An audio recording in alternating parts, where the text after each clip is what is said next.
بسم اللہ الرحمن الرحیم۔ میرے انتہائی محترم بزرگ جناب حاجی غلام احمد بلور صاحب، ایمل ولی خان صاحب، یہاں پر میرے بہت سے پرانے دوست موجود ہیں۔ سب کا نام باری باری اگر لیا تو فہرست بڑی لمبی ہو جائے گی، اور جاوید ہاشمی صاحب، خواجہ آصف صاحب، جناب سلیم صابی صاحب، مجھے بہت اس وقت خوشی بھی ہو رہی ہے اور فخر بھی محسوس ہو رہا ہے کہ باچا خان مرکز میں ایک بہت ہی آج کے دور کے جو مسائل ہیں اس کے حوالے سے بہت ریلیونٹ ایشو پہ مجھے بات کرنے کا موقع مل رہا ہے۔ اور پہلے بھی کافی ساری باتیں ہو چکی ہیں، لیکن جو موضوع ہے وہ بہت ریلیونٹ ہے آج کے اس سیمینار کا۔ اور اس سیمینار ایک ایسے وقت میں منعقد ہو رہا ہے جب اس وقت پوری دنیا کو ایک وبا کا سامنا ہے۔ تو آج سے بہت سال پہلے باچا خان کی ایک کتاب پڑھتے ہوئے ایک واقعہ جو انہوں نے لکھا، تو اس واقعے کو پڑھ کے میں بڑا حیران ہوا، اور اس کا تعلق بھی ایک عالمی وبا سے ہے، کیونکہ آج سے تقریباً 100 سال پہلے بھی ایک وبا آئی تھی، اس وقت بھی ایک فلو پھیلا تھا، اور اس میں پوری دنیا میں نہیں، ہمارے اس خطے میں بھی بہت سے لوگ جو ہیں وہ اپنی جان سے چلے گئے تھے۔ تو اس وقت ولی خان صاحب بہت چھوٹے تھے، اور ان کے بھائی غنی خان صاحب 3-4 سال ان کی عمر تھی۔ تو باچا خان لکھتے ہیں کہ غنی خان جو ہے وہ شدید فلو کا شکار ہو گیا، بے ہوش ہو گیا۔ تو ہم سارے بڑے پریشان تھے۔ تو ایک دن عصر کی نماز پڑھنے کے بعد میں دعا کر رہا تھا، تو میں نے سنا کہ جو غنی خان کی والدہ ہے وہ اس کے سرانے کھڑے ہو کے دعا کر رہی ہے پشتو میں، اور دعا یہ کر رہی ہے کہ اے پروردگار، میرے اس بچے کو جو بیماری ہے وہ بیماری مجھے دے دے اور میری صحت اس کو دے دے۔ اور پھر باچا خان نے لکھا ہے کہ وہ رات گزری اور اگلے دن غنی خان کی صحت بحال ہو گئی، اس کو ہوش آ گیا، وہ ٹھیک ہو گیا، اور اس کی جو والدہ ہے وہ اچانک بیمار ہو کے اس دنیا سے کوچ کر گئی۔ تو جب میں نے یہ واقعہ پڑھا تو میں بڑا حیران ہوا کہ اچھا، باچا خان تو نماز بھی پڑھتے تھے، اور ولی خان کی والدہ تو بڑی نیک عورت تھی۔ تو یہاں پہ تو ہمارے بہت سے جو سیاستدان ہیں وہ کہتے ہیں یہ تو غدار ہیں، یہ کافر ہیں۔ تو میں نے کچھ جو دوست تھے ان سے کہا کہ یار یہ تم نے کتاب پڑھی ہے؟ انہوں نے کہا یار اس قسم کی کتابیں ہم نہیں پڑھتے۔ تو یہ وہ میں سمجھتا ہوں کہ مس انڈرسٹینڈنگ ہے جو ابھی تک پاکستان میں بہت سے لوگوں کے دل و دماغ میں موجود ہے۔ آپ جب یہ اٹک کے پل کے پار جب کسی آدمی سے بات کریں باچا خان کی، ولی خان کی، تو وہ اسی قسم کی جو مس انڈرسٹینڈنگ ہے اس کا شکار رہتے ہیں۔ اور پھر جب ہم نے آہستہ آہستہ باچا خان کے جو نظریات ہیں ان کا مطالعہ کیا تو پتہ چلا کہ وہ ایک پختون معاشرے میں انہوں نے جو خدائی خدمتگار تحریک شروع کی تھی، تو وہ لوگوں کو درس دیا کرتے تھے کہ انتقام نہیں لینا اور تشدد نہیں کرنا، اور جو سب سے اہم چیز تھی کہ عورت کو احترام دو۔ اور ایک بڑا ان کا مشہور فقرہ ہے کہ اگر آپ نے کسی معاشرے یا کسی قوم کی جو تہذیب و ثقافت ہے اس کے معیار کا اندازہ لگانا ہے تو آپ یہ دیکھیں کہ یہ قوم یا یہ معاشرہ اپنی عورتوں کو کتنی عزت دیتا ہے۔ اور یہ بات آج سے تقریباً 100 سال پہلے انہوں نے یہ کہی تھی۔ تو یہاں پر بہت سی باتیں ہوئی ہیں، اور خواجہ آصف صاحب نے بھی کچھ باتوں کو بڑے لطیف پیرائے میں بیان کیا ہے، لیکن میں تو سیاستدان نہیں ہوں، میں صحافی ہوں، ذرا سیدھی بات کروں گا۔ اور وہ سیدھی بات یہ ہے کہ بھائی میں تو پاکستان بننے کے بعد پیدا ہوا ہوں۔ پاکستان بننے سے پہلے باچا خان کیا کرتے رہے، ان کا کیا موقف تھا، اس کا مجھے پتہ ضرور ہے، لیکن میں اس کو مسئلہ نہیں بنانا چاہتا، کیونکہ میں پاکستان بننے کے بعد پیدا ہوا ہوں، اور یہاں پر اکثر لوگ پاکستان بننے کے بعد پیدا ہوئے ہیں۔ تو میرا مسئلہ یہ ہے کہ باچا خان اور ولی خان نے پاکستان بننے کے بعد کیا کردار ادا کیا. وہ کردار میرے لیے زیادہ اہم ہے. گو کہ جو 1940 کی قرارداد ہے اس پہ جو ولی خان صاحب کا موقف ہے اس پر خواجہ محمد آصف صاحب کے جو والد ہیں خواجہ محمد صفدر صاحب ان کا موقف بالکل مختلف تھا. لیکن یہ دونوں جو ہیں محترمہ فاطمہ جناح کے حق میں جو تحریک چلی, جو صدارتی مہم تھی ایوب خان کے مقابلے میں, اس میں یہ دونوں ساتھ ساتھ تھے. دونوں پہ غداری کے مقدمات بھی بنے اور پھر 1977 میں باچا خان اور خواجہ محمد صفدر فیصل آباد جیل میں انہوں نے اکٹھے قید بھی کاٹی. تو میں آج کے جو دور کے جو مسائل ہیں, جو ایشوز ہیں اور آج کا جو سیمینار ہے اس کے حوالے سے میں زیادہ لمبی بحث نہیں کروں گا. بہت سے لوگوں کے اپنے نظریات ہیں, بہت سے لوگوں کے اپنا ان کا ایک سٹانس ہے اور اس پر ایک علمی اختلاف جو ہے وہ کسی معاشرے کی زندہ ہونے کی نشانی ہوتی ہے. لیکن علمی اختلاف کی بنیاد پر کسی کو غدار کہنا یہ دراصل آپ اپنے ملک کے ساتھ اور اپنے ساتھ ایک زیادتی کر دیتے ہیں. اور اس لیے میں تو کسی کو غدار نہیں سمجھتا کیونکہ مجھے بہت سے لوگ غدار سمجھتے ہیں. اور یہ کہنا غلط نہیں ہوگا کہ آج یہ بھی ایک غداروں کی محفل ہے جس میں ایک غدار جو ہے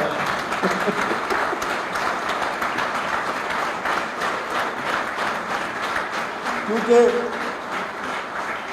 غداری جو ہے آج کے معاشرے میں, آج کے پاکستان میں غداری اب کوئی الزام نہیں ہے بلکہ تمغہ ہے. اور اگر کوئی گالی ہے تو وہ حب الوطنی ایک گالی ہے. وہ کس لیے؟ وہ اس لیے کہ حب الوطنی کو انگریزی میں کیا کہتے ہیں؟ پیٹریوٹ. اور ہماری سیاست میں جو پیٹریوٹ گروپ ہے وہ کون ہوتا ہے؟ جو سیاسی وفاداری تبدیل کرتا ہے, جو لوٹا بنتا ہے. تو اگر پیٹریوٹزم جو ہے, اگر پیٹریوٹزم کا تعلق لوٹائزم سے ہے تو بھائی ہاتھ جوڑ کے کہتے ہیں ہم غدار ہی اچھے ہیں, ہمیں غدار ہی رہنے دو. تو ابھی سلیم صابی صاحب نے بھی ذکر کیا کہ جب پاکستان بن گیا تو باچا خان صاحب نے استحکام پاکستان کے لیے اپنی خدمات پیش کیں. تو یہ جو آج کا آپ کے سیمینار کا موضوع ہے ماڈریشن, ایکسٹریمزم اینڈ خدائی خدمتگار موومنٹ, تو یہ جو ماڈریشن ہے اور ایکسٹریمزم ہے اس کی اگر آپ نے اس کو سمجھنا ہے کہ باچا خان کا نظریہ کیا تھا ماڈریشن اور ایکسٹریمزم کے بارے میں, تو آپ کو جو پاکستان کی پہلی قانون ساز اسمبلی تھی اس میں جو باچا خان کی تقریر تھی وہ آپ تقریر پڑھیں بڑی تفصیل سے. ایک کٹ موشن پہ انہوں نے تقریر شروع کی اور وہ تقریر جو ہے وہ آپ کے جو پرویز خان ایڈوکیٹ ہے ایکس ایم این اے, انہوں نے جو کتاب لکھی ہے پرزنر آف کانشس, اس میں انہوں نے وہ پوری تقریر جو ہے اس کو ریپروڈیوس کیا ہے. اور اس تقریر میں کس کے ساتھ بحث مباحثہ ہو رہا ہے؟ لیاقت علی خان کے ساتھ اور لوگوں کے ساتھ. اور اس میں باچا خان صاحب نے صاف صاف بتا دیا ہے کہ ہم کوئی علیحدہ ملک پٹھانستان یا پختونستان نہیں چاہتے, ہم صرف چاہتے ہیں کہ جس خطے میں پختون رہتے ہیں اس خطے کی اپنی ایک شناخت ہونی چاہیے.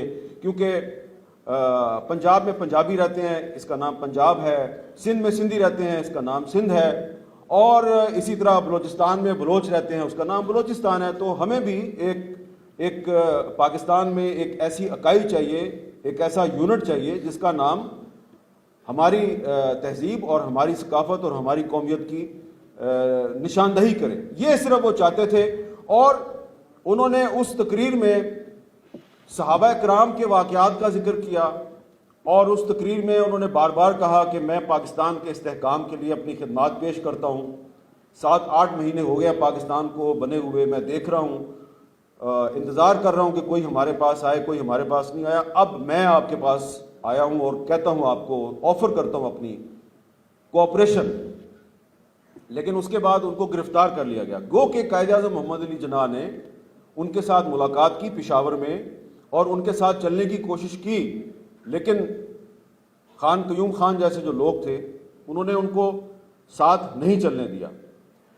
پھر جب باچا خان کو اس تقریر کے کچھ دنوں کے بعد گرفتار کر لیا گیا تو جیل میں ان کے پاس پنجاب کے چیف منسٹر نواب ذوالفقار ممدوٹ اور نوائب وقت اخبار کے چیف ایڈیٹر حمید نظامی صاحب ان کو جیل میں ملنے آئے اور باچا خان سے درخواست کی کہ آپ کے شیخ عبداللہ سے بھی تعلقات ہیں, آپ کے نہرو سے بھی تعلقات ہیں, تو مسئلہ کشمیر کے حل کے لیے آپ ہماری کوئی مدد کریں. تو باچا خان نے جیل سے بیٹھ کر اپنے ایلچی جو ہیں وہ 2-3 جگہ پہ بھیجے اور کوئی انہوں نے راستہ نکال لیا. اس دوران میں نواب ممدوٹ کی حکومت ختم ہو چکی تھی اور جب انہوں نے لیاقت علی خان کو پیغام بھیجا کہ میں نے اس سلسلے میں کچھ ہوم ورک کر لیا ہے اور میں اس مسئلے کے حل کے لیے کوئی راستہ نکالنے میں کامیاب ہو سکتا ہوں, تو مجھے بتائیے کہ آگے کیا کرنا ہے. تو لیاقت علی خان صاحب نے جو ایک فقرہ کہا وہ بہت مستند تاریخی کتابوں میں موجود ہے. اس وقت تک قائد اعظم کی وفات ہو چکی تھی.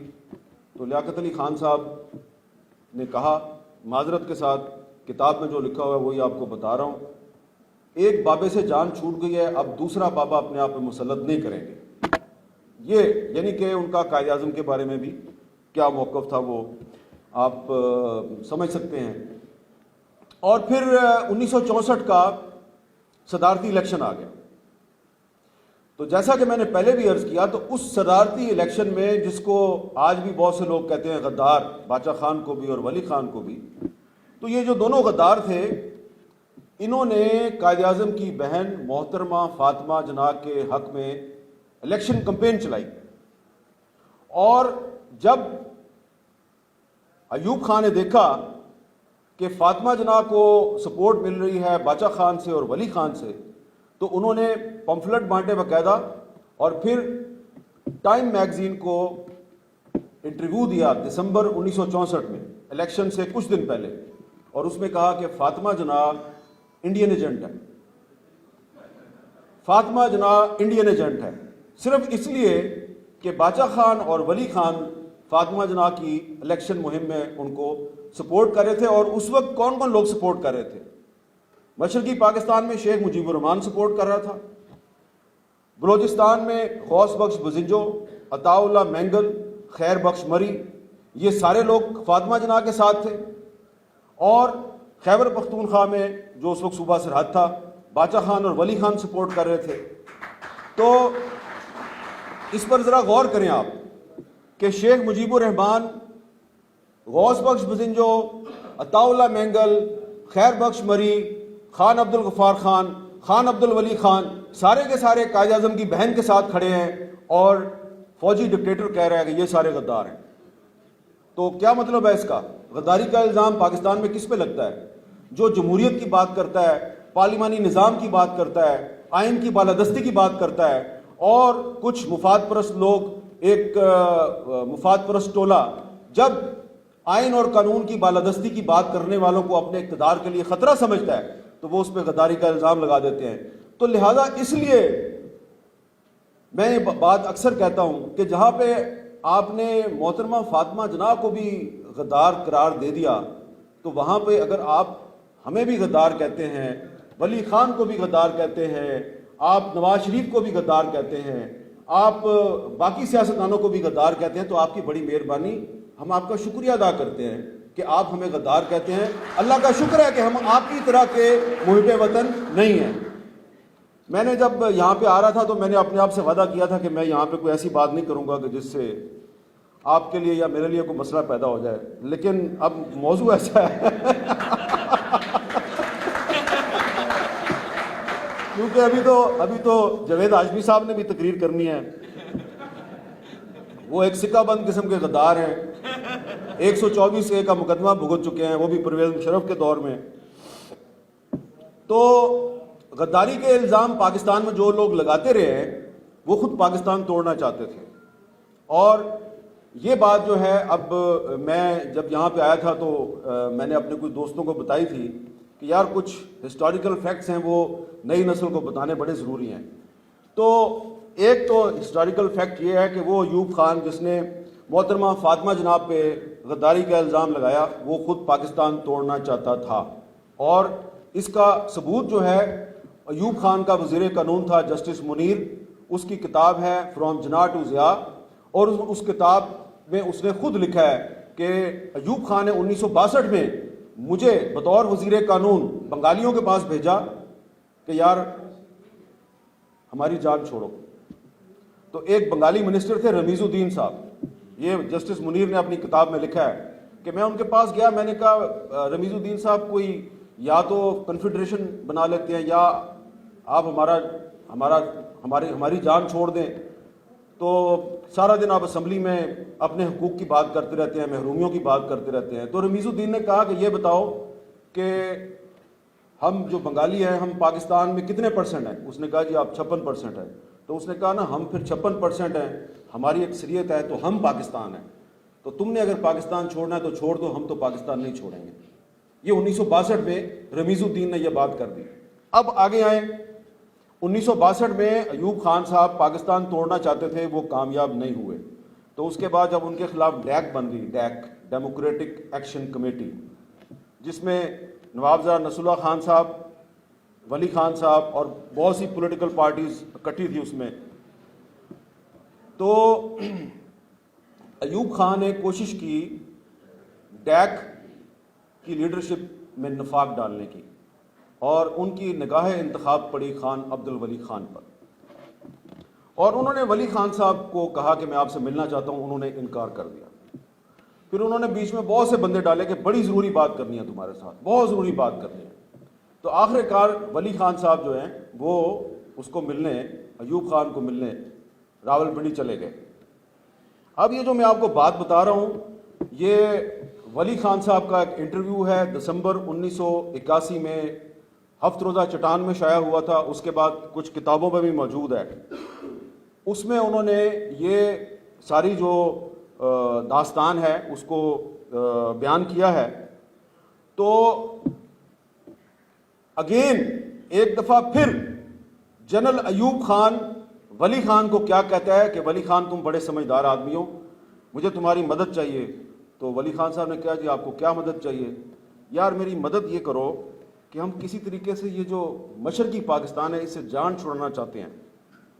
اگر ہم مشرقی پاکستان سے جان نہیں چھڑائیں گے تو یہ پاکستان کبھی ترقی نہیں کرے گا. تو پاکستان کے استحکام کی خاطر میری مدد کرو.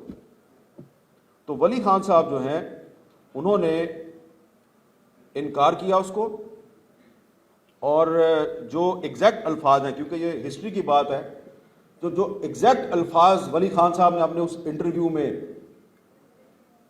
لکھے ہیں، کہے ہیں، ولی خان صاحب نے اس کو کہا ہم مشرقی پاکستان کی علیحدگی میں آپ کی مدد نہیں کر سکتے، بلکہ مشرقی پاکستان کو بچانے کے لیے ہر اس طاقت سے اتحاد کریں گے جو پاکستان بچانا چاہتی ہے. آج آپ مشرقی پاکستان سے جان چھڑانا چاہتے ہیں، کل آپ کہیں گے صوبہ سرحد سے جان چھڑانی ہے. اب اس پہ ذرا غور فرمائیں آپ، اور جو لوگ آپ پر اور ہم پر غداری کے الزامات لگاتے ہیں وہ بھی ذرا غور کریں. یار خدا کا خوف کرو، کوئی شرم ہوتی ہے، کوئی حیا ہوتی ہے.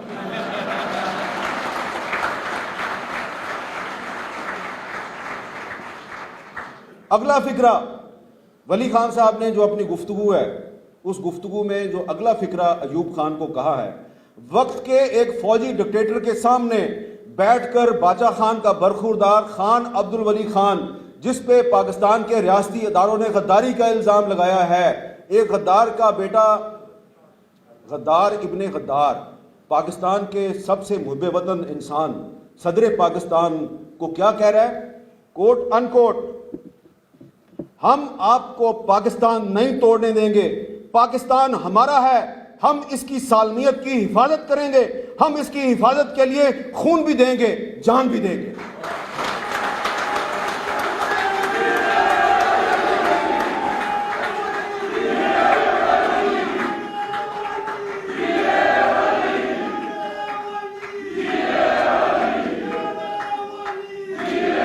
اچھا، اب اگر کسی کو شک ہو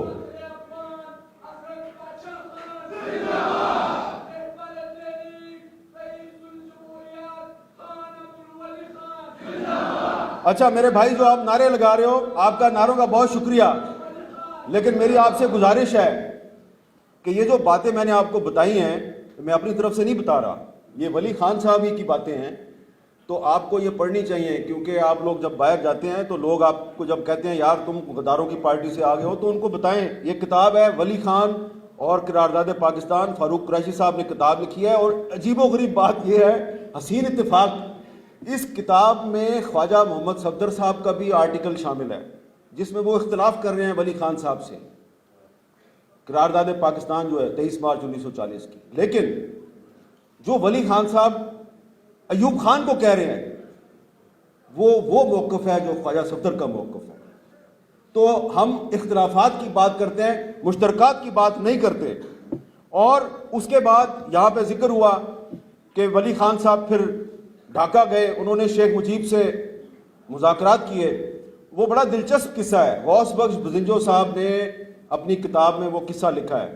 بزنجو صاحب اور ولی خان صاحب دونوں گئے تھے ڈھاکہ، تو وہاں پر ولی خان اور بزنجو صاحب جو ہیں، یہ اب بزنجو صاحب بتا رہے ہیں کہ میں اور ولی خان گئے اور ہم نے دھان منڈی ڈھاکہ میں ہم نے شیخ مجیب سے کہا، ہاتھ جوڑ کے، شیخ مجیب تو بڑی مہربانی، پاکستان مت توڑو۔ تو شیخ مجیب تھوڑا غصے میں آ گیا اور اس کی آنکھوں میں آنسو آ گئے، اور اس نے ولی خان اور بزنجو صاحب کو مخاطب کرتے ہوئے کہا کہ تم مجھے کہہ رہے ہو کہ میں پاکستان توڑنا چاہتا ہوں؟ تم بھول گئے ہو 1947 جب میں تمہارے پاس آیا تھا کہ خدا کے لیے پاکستان بننے دو، اس وقت تم کہتے تھے کہ نہیں مسلمان تقسیم ہو جائیں گے، یہ غلط ہو رہا ہے۔ آج تم میرے پاس آ گئے ہو، میں پاکستان نہیں توڑنا چاہتا، میرے پاس میجورٹی ہے، میرے پاس اکثریت ہے، میں تو پاکستان کو بچانا چاہتا ہوں، تم میرا ساتھ دو۔ تو ان دونوں نے اپنا تعاون جو ہے وہ مجیب الرحمان کو اس کی پیشکش کی اور کہا کہ ہم آپ کے ساتھ چلنے کے لیے تیار ہیں۔ اور اگر یہ ویسٹ پاکستان کی اتنی بڑی پارٹی اور ایسٹ پاکستان کی ایک اتنی بڑی پارٹی اکٹھی ہو جاتی تو پاکستان بچ سکتا تھا، لیکن یہ یحییٰ خان نے یہ کام نہیں ہونے دیا۔ اور اس کے بعد یہی پارٹی نیب، نیشنل عوامی پارٹی، جو 1971 میں پاکستان بچانا چاہتی تھی، پھر اس پر پابندی لگا دی گئی، اور پابندی لگا کے پاکستان کو مزید کمزور کیا گیا، اور جو ایک ماڈریشن اور عدم تشدد کی بات کرنے والے لوگ تھے ان کے ساتھ تشدد کا راستہ اختیار کیا گیا۔ عدم تشدد کی تحریک کو دبانے کے لیے تشدد کا راستہ اختیار کیا گیا، اور یہی ہے ہمارا ڈکلائن۔ یہاں سے ہمارا جو ہے زوال شروع ہوتا ہے۔ پاکستان کی سیاسی جماعتیں جو ہیں، پہلے ان پر پابندی لگائی گئی، پھر ان کی توڑ پھوڑ شروع کی گئی، پیٹریوٹ گروپ بنائے گئے۔ اس میں آپ کے باچا خان مرکز میں ایک اور بھی تصویر میں نے دیکھی ہے، ادھر دیواروں پہ لگی ہوئی ہے، باشانی صاحب کی، آپ نے تصویر لگائی ہے، بہت اچھا کیا آپ نے، وہ نیب کے صدر تھے۔ لیکن ایک کتاب ہے، بریگیڈیئر اے آر صدیقی صاحب نے یحییٰ خان پہ کتاب لکھی ہے، اور بریگیڈیئر اے آر صدیقی صاحب former D G I S P R ہیں، آئی ایس پی آر کے سابق سربراہ ہیں۔ تو انہوں نے اپنی کتاب میں یہ لکھا ہے کہ جو 1970 کا الیکشن تھا، اس میں جنرل غلام عمر صاحب جو ہیں انہوں نے کروڑوں روپے تقسیم کیے تھے مختلف سیاسی جماعتوں میں، اور جن سیاسی جماعتوں میں وہ پیسے تقسیم کیے گئے تھے اس میں باشانی صاحب کا بھی ذکر آتا ہے، ٹھیک ہے، اور بھی خان قیوم کا بھی ذکر آتا ہے، اور بھی جماعتوں کا ذکر آتا ہے۔ تو یہ جو ہے نا تاریخ، ولی خان صاحب کہتے تھے تاریخ بڑے کام کی چیز ہے، فیکٹس آر فیکٹس۔ یہ حاجی غلام محمد بلور صاحب بیٹھے ہوئے ہیں، بہت سے واقعات کے عینی شاہد ہیں۔ تو وہ جو عدم تشدد کا فلسفہ تھا اس کو آگے بڑھانے میں یہ جو بزرگ یہاں بیٹھے ہوئے ہیں اور آپ نوجوان جو آپ لوگ یہاں بیٹھے ہوئے ہیں، آپ نے بہت ایک اہم کردار ادا کیا، اور آپ کے کردار کو ہم نے اپنی آنکھوں سے دیکھا ہے۔ ابھی آپ کا یہ جو باچا خان مرکز ہے، اس میں اوپر ایک جو میوزیم ہے آپ کا، اس میں حاجی بشیر بلور صاحب جو ہیں ان کے وہ خون آلود کپڑے آپ نے محفوظ کیے ہوئے ہیں اوپر، وہ کپڑے انہوں نے پہنے ہوئے تھے جب ان پر ایک حملہ ہوا، اور ان کپڑوں میں گولیوں اور چھروں کے نشانات بھی ہیں، خون کے دھبے ابھی تک موجود ہیں۔ تو یہ جو پاکستان کی سیاسی جماعتیں ہیں جن کو غدار قرار دیا جاتا ہے، جن پر پابندیاں لگائی جاتی ہیں، جن کی لیڈرشپ کو جلا وطن کر دیا جاتا ہے، اس کی میراث وہ خون آلود لباس ہے جو آپ نے یہاں پہ محفوظ کیا ہوا ہے، اور وہ جو میں ابھی بشیر بلور صاحب کا وہ خون آلود لباس دیکھ رہا تھا، کٹا پھٹا، چیتھڑے اڑے ہوئے تھے اس کے، مجھے ایسا لگ رہا تھا یہ ہے پاکستان کی جمہوریت۔ لیکن آپ نے یہ جو چیتھڑے ہیں ان کو محفوظ کیا ہوا ہے، تو اس کا مطلب یہ ہے کہ یہ ایک عزم اور حوصلہ ابھی برقرار ہے کہ یہ جو خون آلود جمہوریت ہے، یہ جو چیتھڑوں جیسا لباس اس جمہوریت نے پہنا ہوا ہے، اس کو ہم نے بچا کے رکھنا ہے، کیونکہ صرف جمہوریت ہی پاکستان کو بچا سکتی ہے۔ اور بدترین کرپٹ ترین جمہوریت جو ہے وہ آپ کی بہترین آمریت سے بہتر ہے۔ اور یہ جو چیز ہے یہ ہم نے دیکھی ہے ماضی میں بھی۔ ایک چھوٹی سی مثال دوں گا، بات زیادہ لمبی نہیں کروں گا۔ ایک ملک فیروز خان نون تھا، بڑا ایک کمزور پرائم منسٹر تھا پاکستان کا، لیکن 1958 میں وہ ملک فیروز خان نون، جس کا وزیر داخلہ ایک غدار سیاستدان اکبر بگٹی تھا، تو اس نے یہ جو گوادر ہے اس کو پاکستان کی ٹیریٹری میں ایڈ کیا۔ ایک کمزور جمہوریت، ایک کمزور وزیر اعظم، اس نے گوادر کو پاکستان کی ٹیریٹری میں ایڈ کیا، اور جو آپ کی مضبوط ترین ڈکٹیٹرشپس تھیں انہوں نے پاکستان کی ٹیریٹری لوز کی، ان کے دور میں پاکستان کے حصے بکھرے ہوئے۔ تو جو باچا خان کا اور ولی خان کا جو نظریہ ہے وہ یہی ہے کہ بدترین جمہوریت بہترین آمریت سے 100 درجے بہتر ہوتی ہے، اس لیے کہ جمہوریت میں آزادی اظہار ہوتی ہے، جمہوریت جیسی بھی ہے اس میں عوام کی حکومت ہوتی ہے، اور اس پر آپ جتنے مرضی الزامات لگا دیں، لیکن آج تک پاکستان کی کسی جمہوری حکومت کے دور میں پاکستان نہ ٹوٹا ہے، نہ پاکستان نے اپنی ٹیریٹری لوز کیا ہے۔ میں اس بحث میں نہیں پڑتا کہ سیاچن گلیشیئر کس کے دور میں گیا، میں اس بحث میں بھی نہیں پڑتا کہ مشرقی پاکستان کس کے دور میں ٹوٹا، لیکن صرف ایک بات کروں گا کہ یہ جو آج ہمارا 1973 کا آئین ہے، یہ اب پاکستان کی آخری متفقہ دستاویز ہے، آخری متفقہ دستاویز ہے جس پہ کنسنسس ہوا۔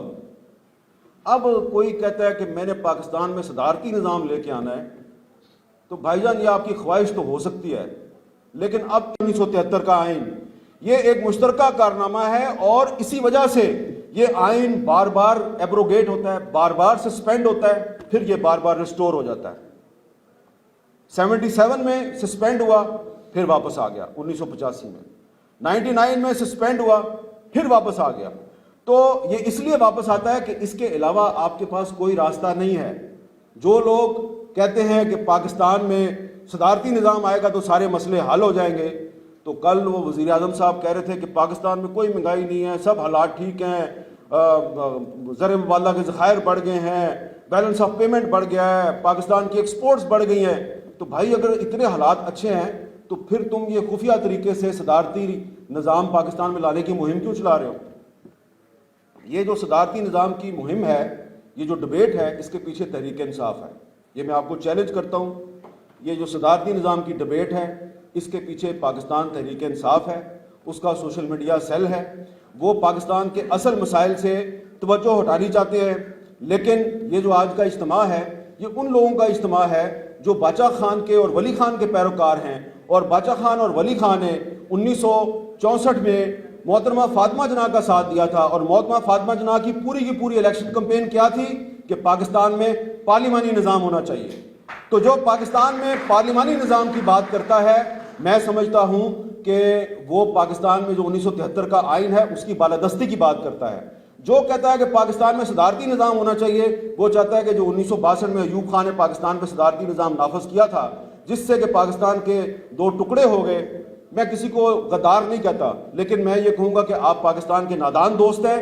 آپ نے پہلے بھی صدارتی نظام کے ذریعے پاکستان کے 2 ٹکڑے کیے، آپ آئندہ بھی یہی کرنا چاہتے ہیں۔ اور ایک مجھے یاد آ گیا بات کرتے کرتے کہ ایک اور بھی گواہ جو ہے وہ موجود ہے جس کے سامنے ایوب خان نے بات کی تھی کہ مشرقی پاکستان جو ہے وہ پاکستان کے ساتھ نہیں ہونا چاہیے، اور اتفاق کی بات ہے کہ وہ آدمی جو ہے وہ آپ کے اس اجتماع میں موجود ہے اور ابھی اس نے تقریر کرنی ہے۔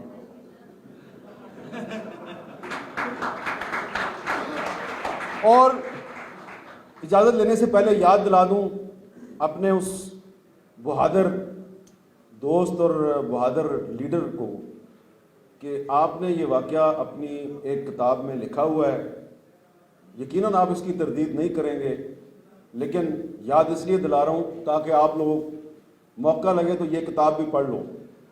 جوید ہاشمی صاحب کو ایوب خان نے کیا کہا تھا یہ اب آپ کو جوید ہاشمی صاحب خود بتائیں گے۔ اجازت دیجیے، اللہ حافظ۔